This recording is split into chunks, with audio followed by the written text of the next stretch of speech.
live. People are on the class already. Maybe a few minutes.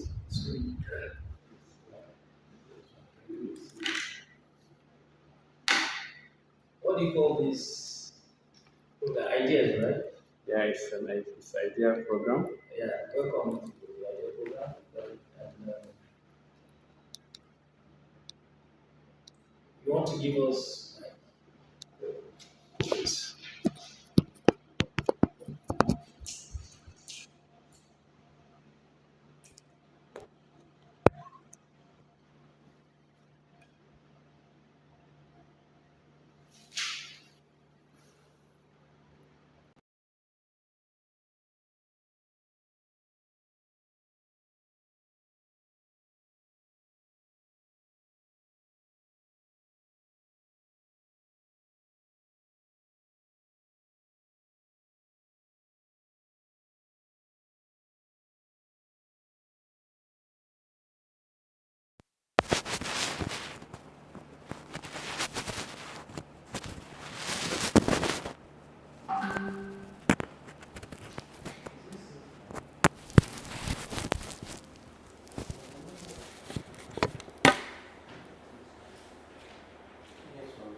tell us when to start.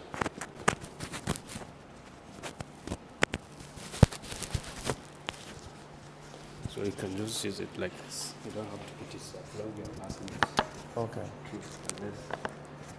I just keep it on. If you want to do No, just keep it since we'll be talking around. We start?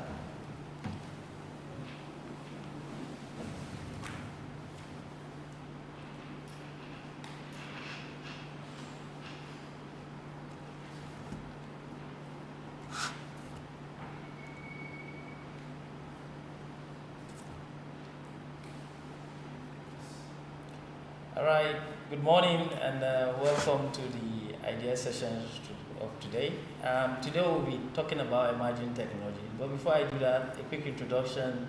My name is Engineer Abdulatif Aliu, and here in the colleague studio we have our colleagues and they can just take introduction as well. So we'll be looking at emerging technologies and also some of the people behind these emerging technologies, and we'll be talking about some of the so-called characteristics, which we refer to them as the DNAs of these people.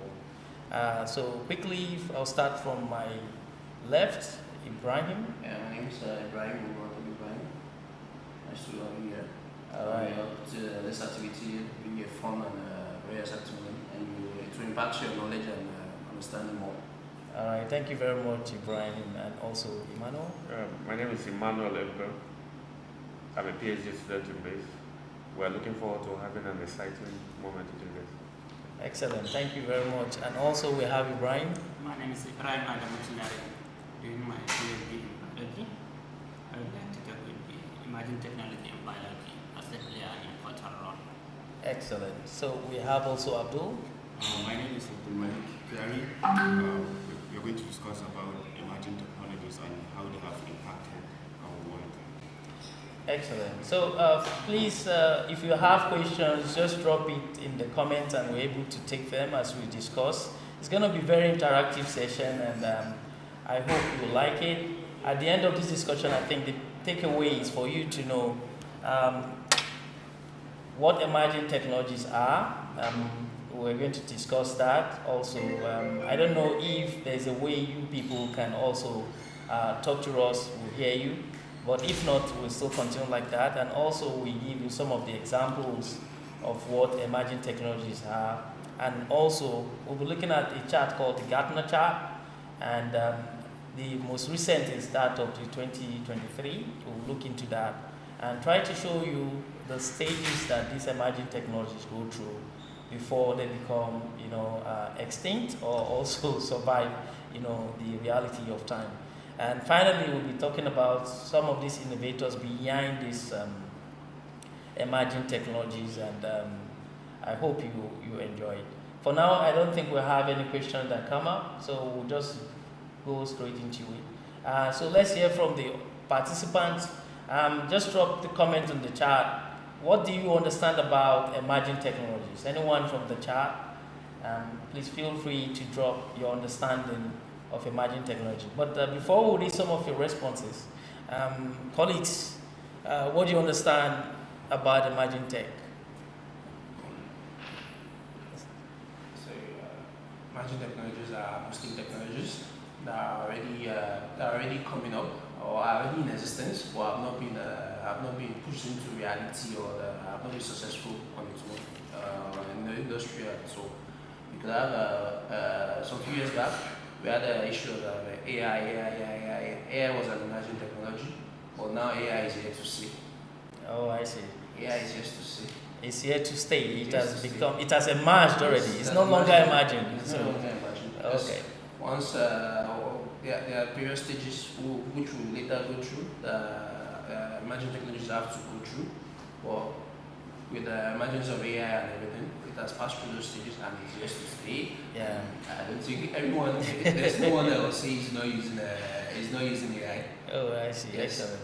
So now it has come to stay. We have the likes of ChatGPT, we have BAT, we have Gemini.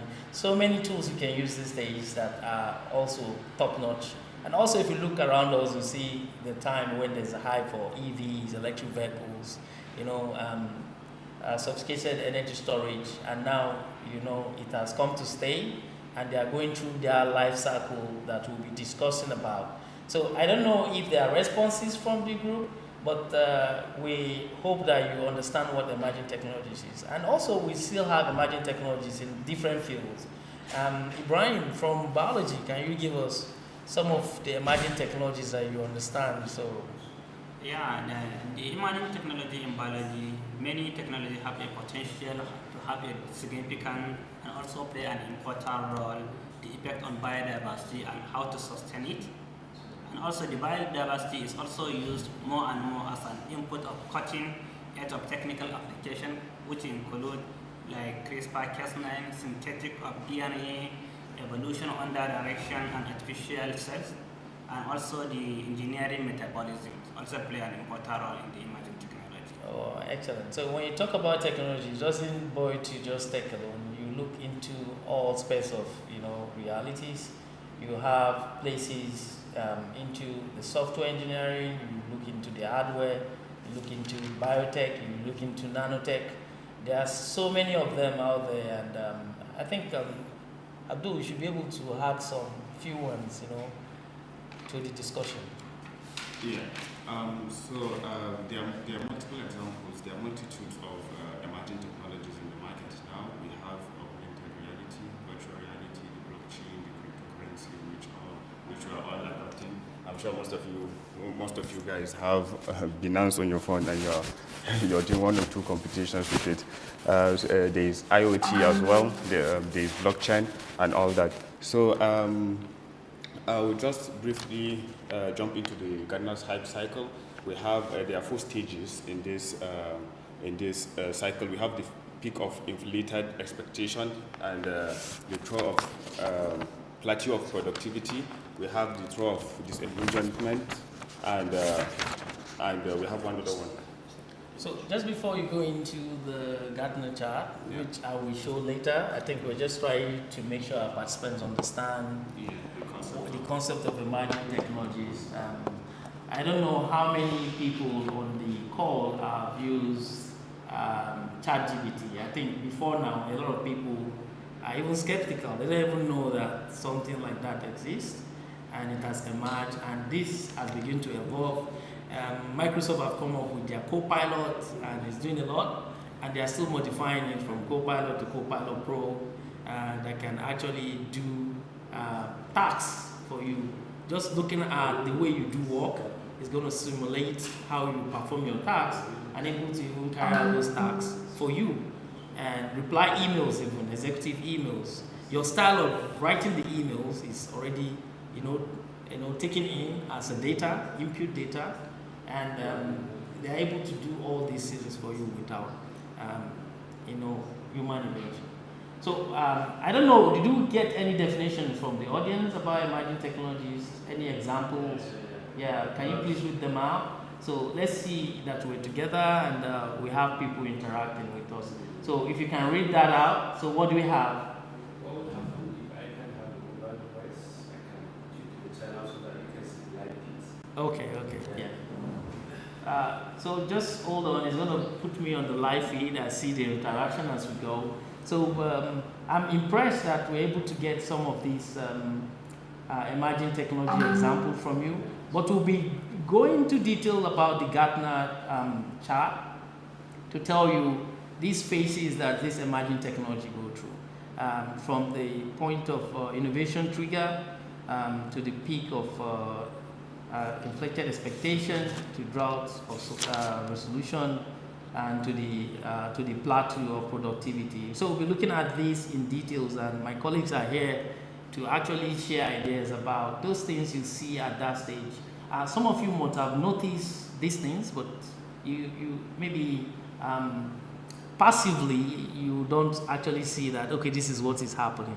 And we'll be looking at this as well. So that being said, thank you very much. So I've seen example, okay, very good. Bello, AI, ChatGPT, which is good. Well, they were all emerging at that point, but right now they've emerged and they are going into that themselves. So, quick one, I would just like to show you something interesting, you know.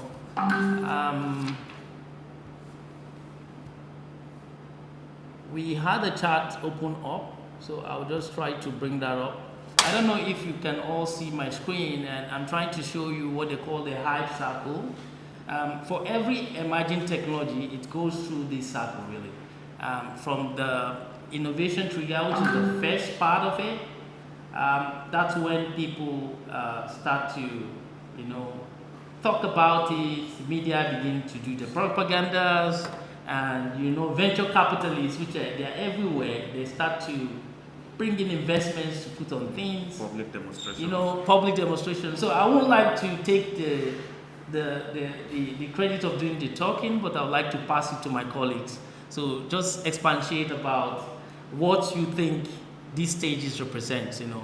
So if you look at the y-axis, you see the expectation, and you see several technologies being lined up there. So meaning that before zero, these technologies were emerging, right? And when time zero starts, they've emerged already, and they begin to go through the phases. So this is where we see the reality, if these technologies succeed or go extinct. So some of them become successful, sustainable, and they exist for a long, long time. We know when the Facebook came on board, and now it's become something that we do every time and all that. But it's no longer an emerging tech, right? Yeah. It's there to stay, and people are enjoying it. Also, when you talk about pardon? 5G. The 5G, when it was coming, to the extent that people were talking about it, and saying so. they don't have information about what is meant to achieve, and they're mixing it with COVID. Infrastructure was going on in Lagos, and we're like, these guys want to plant 5G, you know. A lot of people, to the extent that people were consuming salt out of ignorance. So right now, so we'll look into the Gartner chart, and for every emerging technologies, they go through these stages. And I would like to start with Ibrahim. So just, yeah, let me try to zoom this. We'll try to look into this chart, and we'll be discussing it. I hope you can see very well. We'll start with the innovation trigger. So, colleagues, innovation trigger. Let's take cybersecurity, Oh, which I is a see. field I'm passionate about. You can see cybersecurity started from the innovation trigger, and it's a concept that is already in existence, and it's used everywhere. Because threats are continuing emerging every day. You keep on receiving info. This system has been attacked. This company has been hacked. A lot of information has been stolen. It's on the dark web. But with the idea of emerging technology, which has looked at this concept right from the stage of the 0 year where it started, looked at okay, this is an innovation trigger that must be looked at, and then it's there were various research, there were various concepts that were initiated and all. Or You can see now that cybersecurity is a concept that is being used everywhere. I mean, for every company you have to be cyber secure. You have to protect your organization from any threats that can affect your information, your personal data, any information you have about your clients, your staffs. You have to protect this information. And then there are various laws also that are in innovation that you have to use to protect these companies. So if you don't protect them, if you don't protect your clients, you don't protect your staff, you push all their information, and you could be fined by the government for not handling the information correctly. So and then the concept of generative cybersecurity AI, there are various components. They are looking at generative cybersecurity AI. We see that if you go online you search pentest ChatGPT, you see that even the concept of AI is being incorporated into cybersecurity to further provide various concepts that will be used to protect the organization. So let's look at my colleagues will also look at various other components of So before Emmanuel talk about that, I would just like to summarize your explanation of that innovation trigger in the sense that these are the breakthrough when they've emerged, right? Yes. And product is launched. Yes. Usually Apple is fond of this. They go into, a lot of people line up to see what's what do you call it? Cooks have to say about the new mobile phones and stuff.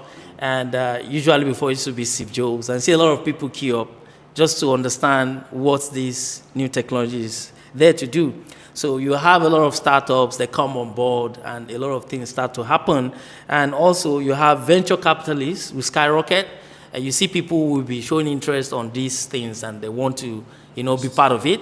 They'll invest. They don't know what they are going into, even if it's the devil or the blue sea. So they just step into it and things begin to go. But at this stage, actually, it's experimental, nothing, solid yet. So that's been said. I think, thank you very much, Ibrahim. Let's take Emmanuel. Peak of inflated expectation. Yeah. Okay. If you take a very good look at the chart, you'll see lines. Please, can you go down? Okay. Can you go? All right. Okay. So you'll see the first line. Every technology that has not exceeded this first line is still in the innovation trigger. So the peak of inflated expectation is the second stage. So when a technology is here, there is excitement about this technology. The hype is everywhere. People want to use this technology. They've not placed their hands on it because it just came out from the demonstration stage. People want to know about this technology. The expectation for this technology is really high at this stage, and most times, people overhype what the technology can even do at this stage of peak of inflated expectation. Wow. Yeah. So, will you just say at this stage, people just start to talk anyhow? You don't even know what it has to offer, and you see a lot of media propaganda. Depending on which company is trying to lead the chart, people begin to talk. And the generative AI tool are in this stage right now, because you see a lot of things. A lot of people will be like, the capabilities is infinite. They can do a lot of things, even though they cannot do it actually at now. We still know that they still battle with that hallucination, right, which is still there. And sometimes these things that they come up with might not be true. So, but it's there for you that don't know. You take them. So the takeaway from this stage is that you have excitement from people, both the users, the people producing them. There's media boost, a lot of media boosts, people talking about it. Anywhere you see generative AI tool can help you do this. On X, on Facebook, Instagram, you just see these tools, be popping up and down. And more people are using this product at this time.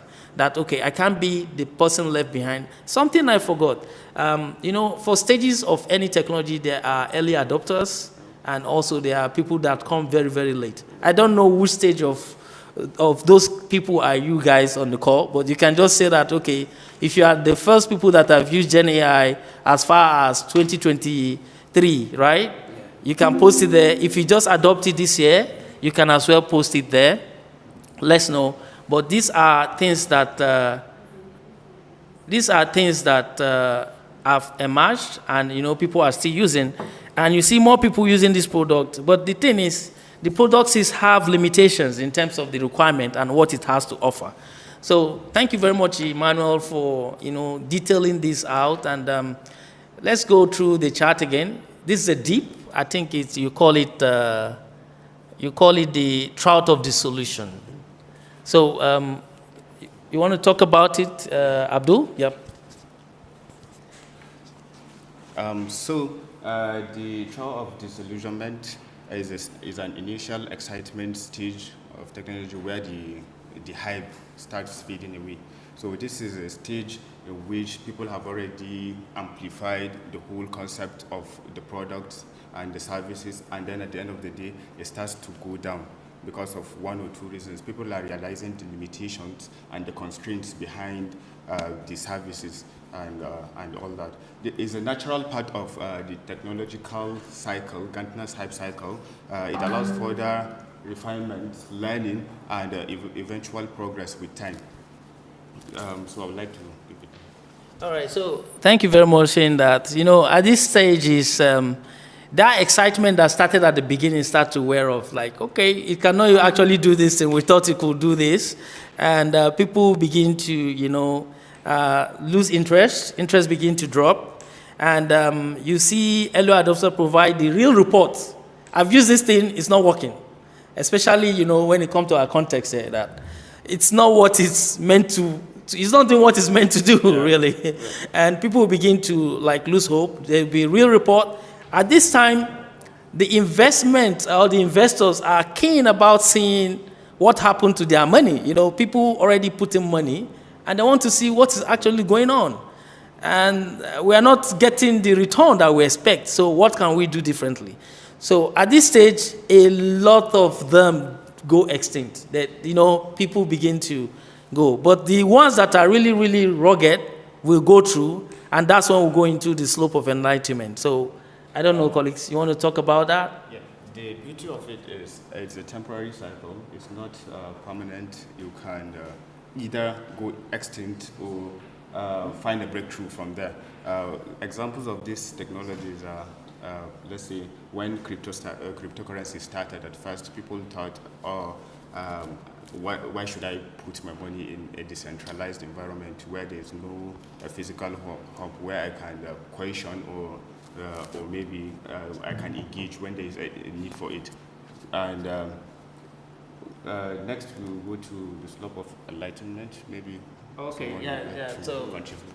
Just to add to that, so that slope of enlightenment, I see that some of you on the call made mention that the early adopters, they'll see the initial benefit really for using those tools.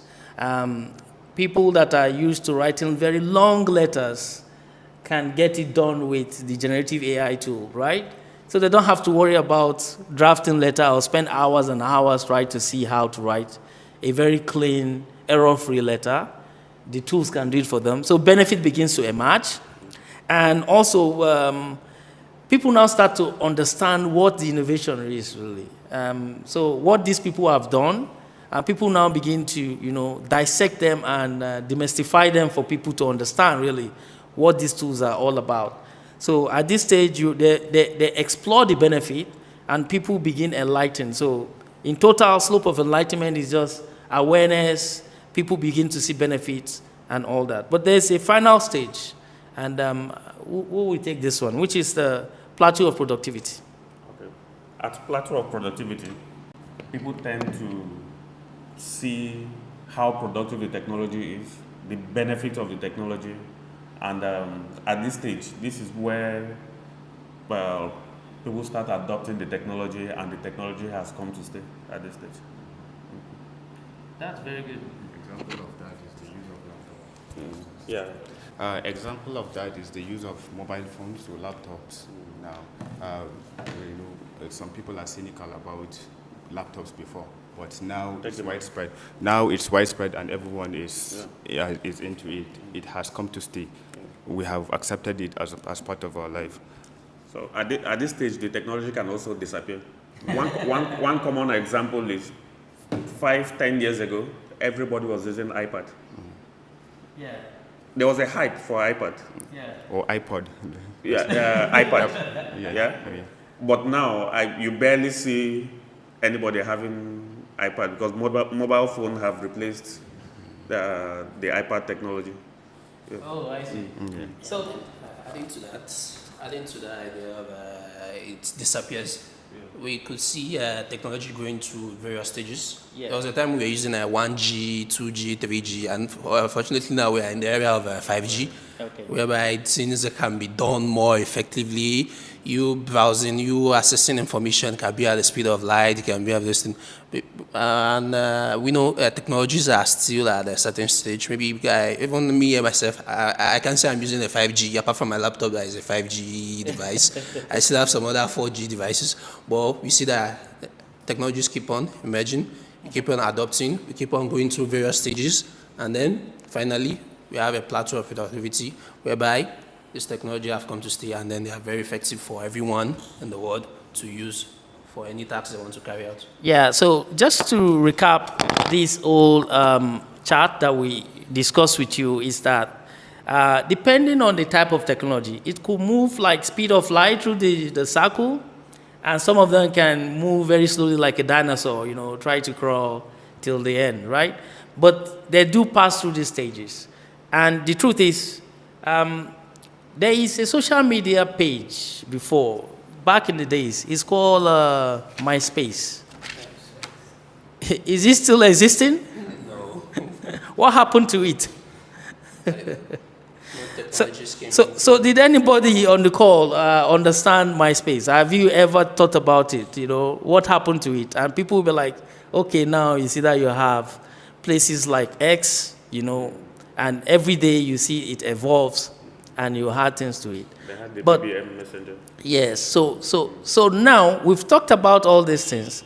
As at today, if I'm to ask a question to you, audience, that is ChatGPT emerging technology today?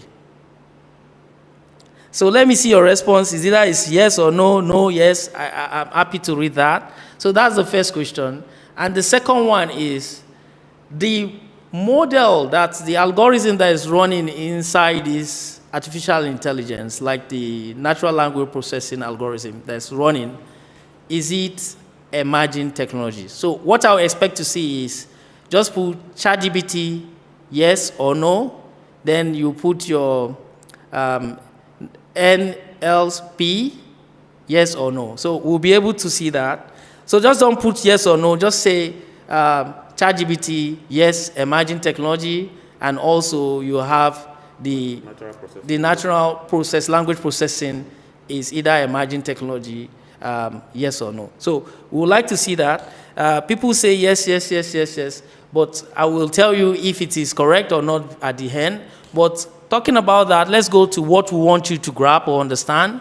We will also like to touch base on these innovators, right, that came up with these emerging technologies. There could be anyone, but they are distinct because they have some certain characteristics. We'll be looking at them, and we'll be discussing that in details. A lot of things have been said about Innovator DNA. So we'll be looking at this DNA, what makes them become very creative and productive, and also be able to change our lives. I don't know for you, but generative AI tool is something that is very, very excellent for me. It's doing a lot of job for me, and it's saving my time. So time is precious, time is money. So if you can get a tool to support you to save time, definitely you have to use it.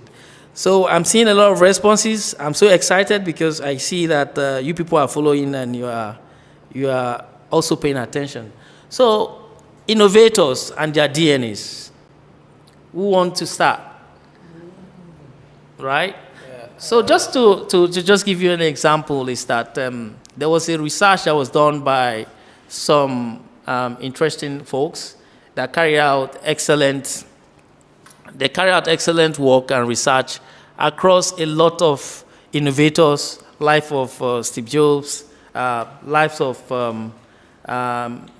Jeff Bezos, the Amazon, a lot of them. So they interview over 2,000 executives, and they try to find out what are those things that they do differently that we on our day-to-day we don't do. And these things make them different. They become innovative. And they're able to summarize all these things into what they call the discovery skills of innovators. And there are 5 of them. So we are 5 of us, so I'll just say the first one, which is association, right? Mm-hmm. Then maybe we take one and we'll be able to, cut across the entire 5, and we can now discuss them and how you can apply these things to your day-to-day, right? And this thing, you don't have to be born with them. You can actually cultivate them. If you understand the concept, you can actually cultivate them. So I don't know, who want to add on the second? Based on the attributes of an innovator that was discussed, that we are trying to get to now, we see that every innovator that is in existence, like of Steve Jobs, Stephen Wozniak, every one of them, they all have a certain DNA, that they all have a certain characteristics that are impacted in their everyday life. We also have the concept of questioning. Every innovator that is in existence question an idea. They don't just bring an idea and then they just go through like that. You question that same idea. When Steve Jobs came in, he saw that most computers that were being used were used in a lab. So he said that why must computers be used in the lab? Why don't we create a concept whereby computers will be able to be used by even we individuals here? We see that, thank God nowadays you see laptops here, computers everywhere, everywhere you can find it. Most of the idea was that he questioned why computers were always used in the lab. Why can't individuals that are outside the lab also have the knowledge, the capability to also use a computer? So for every innovator, he must be able to question. He must be able to question that, why is this idea like this? Why is this idea like this? What can I do better to make it a successful idea? So going to the next stage, we have Mr. Emmanuel who will talk about it. Yeah, so just to put the context, is like innovators are different from other people because they've perfected these discovery skills, and it's 5 of them. You have the first one, which is association, and the second one, which is discovery, and you have the questioning, which is part of it. You have the observation, that people that observe, and you have the experimentation and also networking. So why association becomes the bedrock, like the DNA that sits these skills together?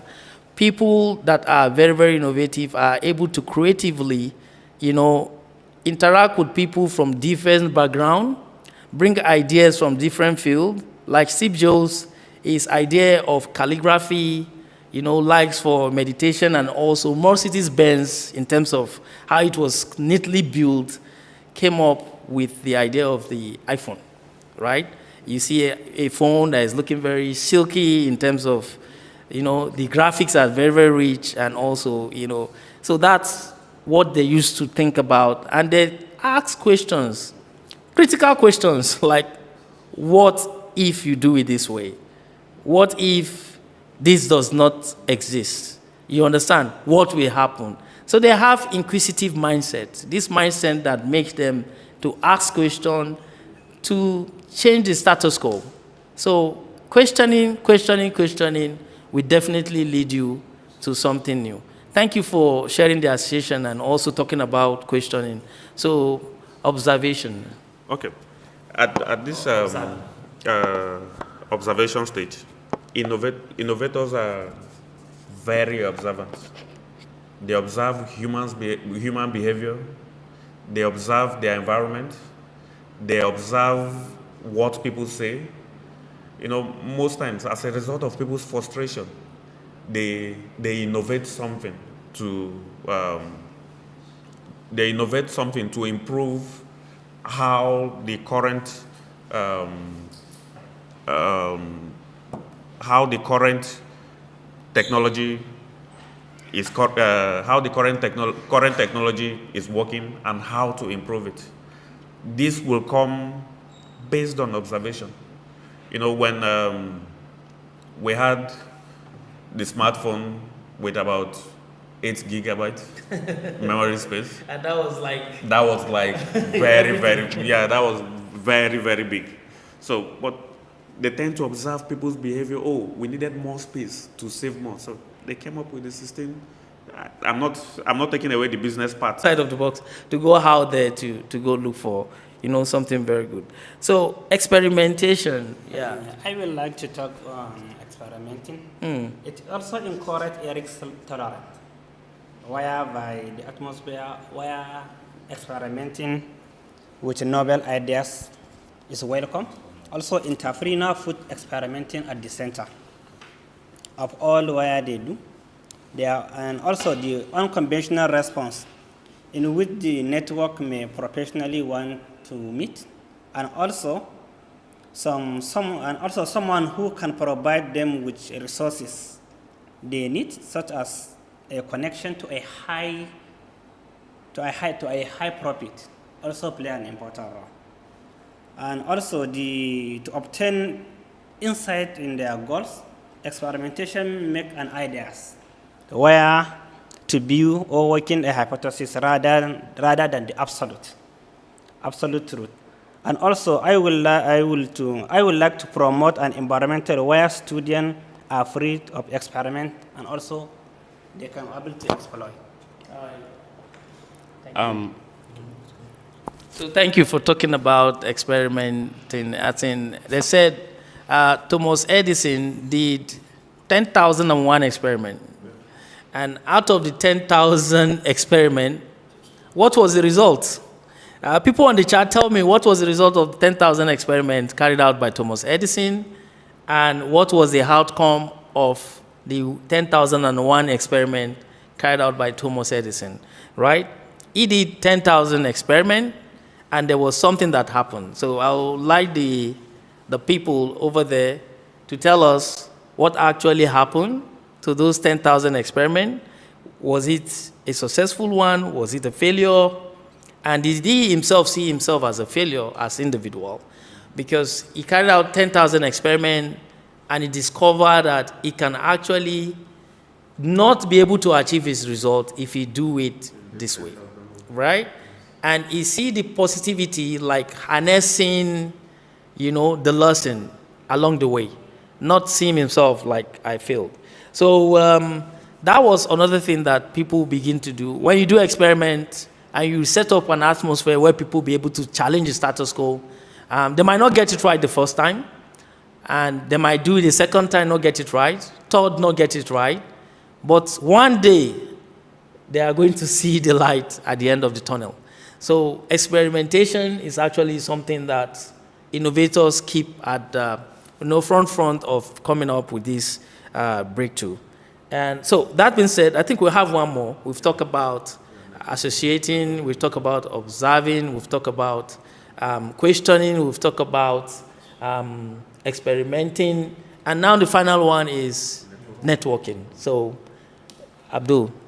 So lastly, what we have on the list is networking. Networking, as the name implies, basically means building bridges, building connections with your peers, sharing ideas and insights, giving analysis, having like minds. Networking can actually be level of at the level of going further from that.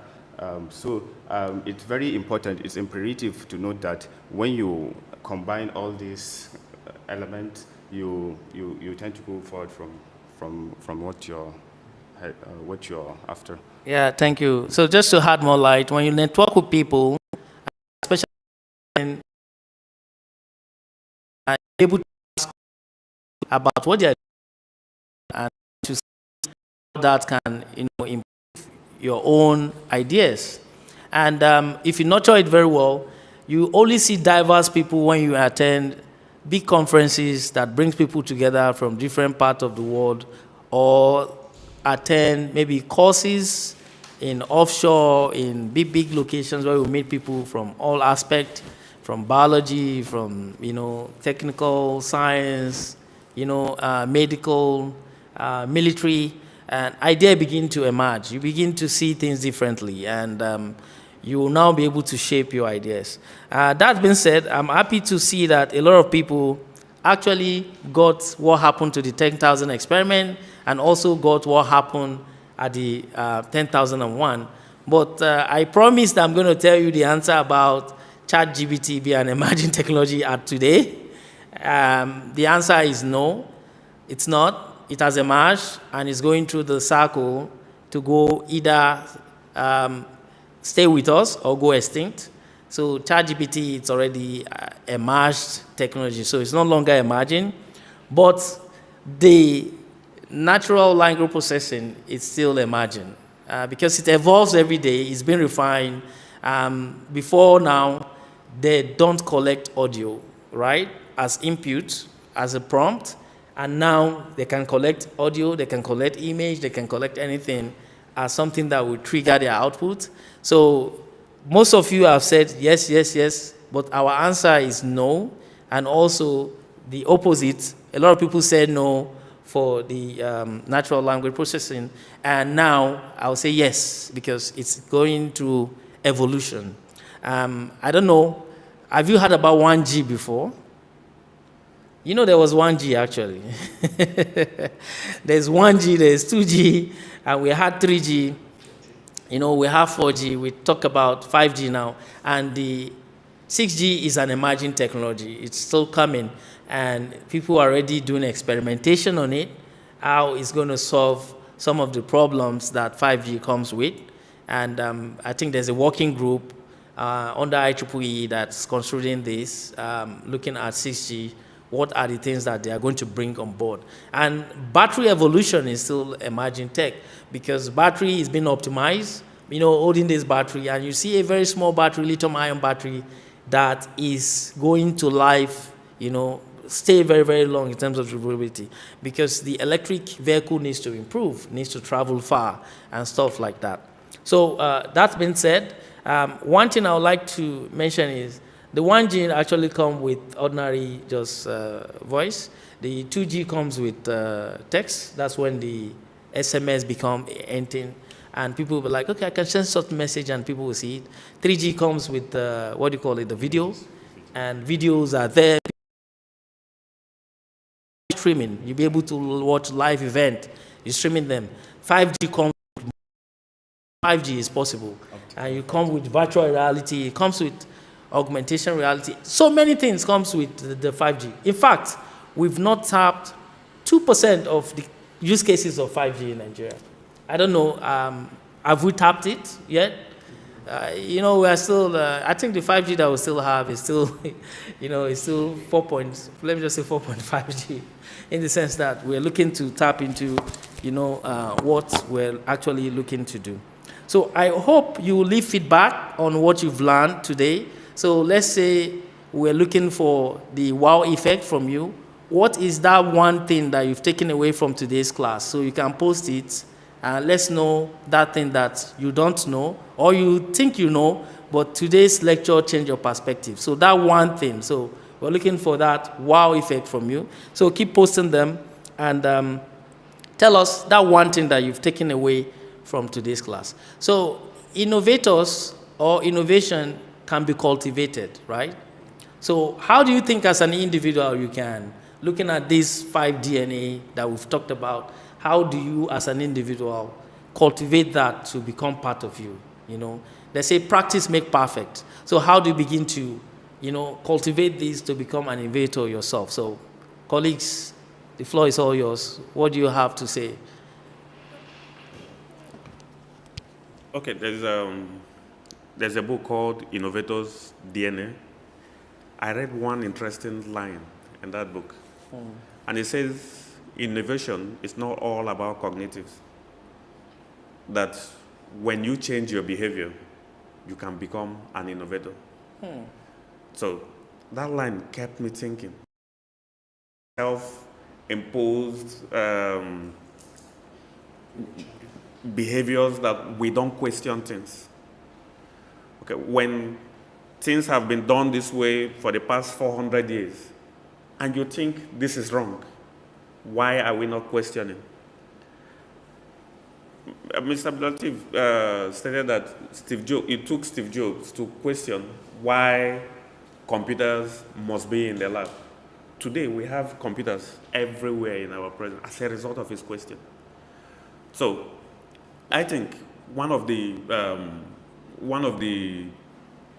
biggest attributes of an innovator should be the act of questioning things, the act of not allowing the status quo to remain. When you see things, look at it. How do we improve on this? At least even 1% efficiency on this. So I think the questioning is an attribute that every innovator should have. Thank you very much. I won't argue less because this is the key thing that when you ask critical question or the right question. So if you look and you sit in the room and you see someone asking question, that guy is getting to something. And they said you should always play devil's advocate. When people go this way, try to look at it from another window and be like, no, if they all go to the right, okay, what happens if I go to the left? Right? Will I still get to the same destination? You know, these are the things that improve the algorithms that you see today. And you see things are getting better.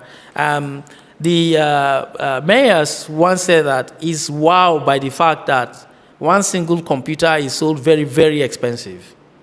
So, and him, as an innovator, he decoupled the entire part of a computer. That's the founder of Dell. And he's going to add all the cost of all the parts of the computer. And you see that this part is less than 1,000. But why is that machine sold for 6 times the price? And that is the breakthrough of the Dell's model of computer. I don't know, for those of you that have ordered computer directly, you can decide which part you want on your computer. So they kind of break down what you want on it. So they call it unbundlement. So if you want a computer with a 15-inch screen, you had it. The cost is going to sum up. If you want a computer with 20 terabytes of hard disk space, you had it. And that will be like what you'll be paying for at the end of the day. So they were able to create a niche for themselves at that part because they created a model where they unbundle what they are selling as a whole. And you can either customize what you want to buy. So these are the things, you keep asking questions and you'll be able to narrow it down. So Emmanuel did mention about questioning, ask what if, what not, what will happen. You understand? If you do it that way. So that, brings up the inquisitive mind and people are able to do something. So if you're looking for people to employ, for example, look at those people that ask those devil advocate questions. Or if you're an executive of an organization, you go into your board meeting and just ask them, what about if we don't have this? Come out with your innovation. And sometimes they say constraint brings out creativity. And I don't know, you can share more thoughts, Ibrahim. I see you say yeah. So if you are constrained and you need to do something, how do you become innovative in that part? Yeah. Let's take it from the idea that thinking outside the box. You don't just maintain the status quo that if something is being done like this, there's a quote that if it's working, don't tamper with it. Don't tamper with it. Oh, this is how we've been doing it. That's how we've been doing it. You don't tamper with it. You go online, you see images whereby certain computers will be jumbled up in the network and then wires will be